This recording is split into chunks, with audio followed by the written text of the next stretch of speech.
Tagines are very similar to curries in that there's a lot of different ways to make them, but what makes them so special and stand out is the spice blend that's used and the way that it's cooked, which I'll get into in just a minute.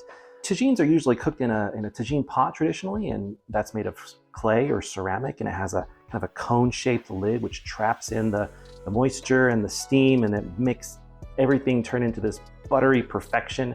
And you can cook meats and fish and poultry with vegetables and fruit and of course all the different spices, and that's what just makes tagine so delicious. Now today I'm making a fig and chicken tagine, and don't worry, it won't take 3 hours to make this one. We'll whip it up in about 30 minutes. Let's make it happen. I'll briefly go over the ingredients we're going to use in this recipe. First, you'll need about 4 to 5 boneless chicken thighs. You'll need 1 onion, 4 cloves of garlic, 1 inch of fresh ginger root, 2 teaspoons of cumin seeds and coriander seeds, and 1 teaspoon cinnamon, then 1 jalapeno pepper, then 1 cup or a dozen dried Turkish figs. For the vegetables, you need 3 cups of chopped celery and 4 cups of cubed butternut squash, which is about a medium squash. I'm taking advantage of some frozen squash that I chopped up last week and put in my freezer. And finally, you'll need about 2 cups of chicken stock. Now I'll list all these ingredients in the description below for you. Okay, start off by seasoning your chicken thighs with some salt and pepper, and then heat some oil on a pan, place in your chicken, and then sear it on both sides for a couple of minutes until you get that nice color. Then roughly chop up the chicken and set it aside. It's okay if it's not fully cooked yet. Alright, now let's get our tagine going. Dice up an onion, get some oil in a pot, and start those sauteing. Now, if you're using whole seeds, go ahead and use your mortar and pestle to grind those gently. Then dice up half of your jalapeno. Then put a little butter in your pot, add your jalapeno pepper, put in your cumin, your coriander, and your cinnamon.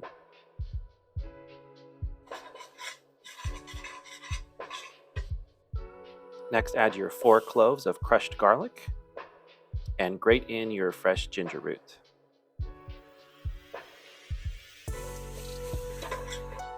Finally, add a pinch of sea salt and give just a few minutes for all these flavors to develop and create the base for our tagine. Now add a little bit more oil, then pour in your vegetables.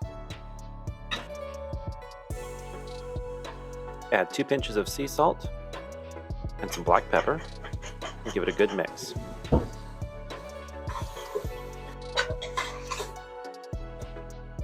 Now add your seared chicken into the pot and pour in 2 cups of your chicken stock. Put a lid on the pot and let it come to a simmer. While you're waiting for that, grab your figs and cut them into quarters.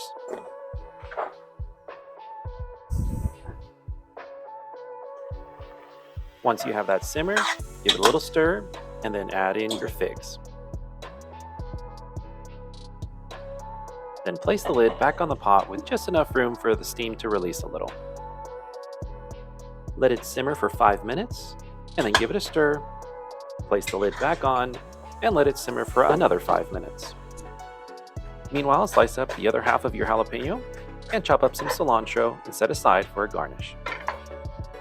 Back at your pot, you're now going to remove the lid completely, and for the next 10 minutes or so, you're going to stir the tagine every 2 minutes until the vegetables are nice and soft and the liquid starts to evaporate. And that's how you know when it's done. Use your spoon to scrape the bottom of the pot, and if you can briefly see the bottom of the pot before the liquid covers it back up, that's when you know it's ready, which again should be about 10 minutes. So then cut the heat off, place the lid on until you're ready to serve.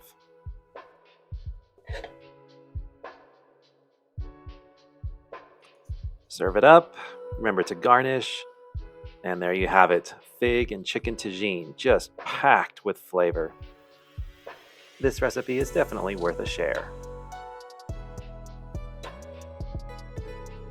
That is amazing flavor for 30 minutes. It's like 3.5 hours of flavor in 30 minutes.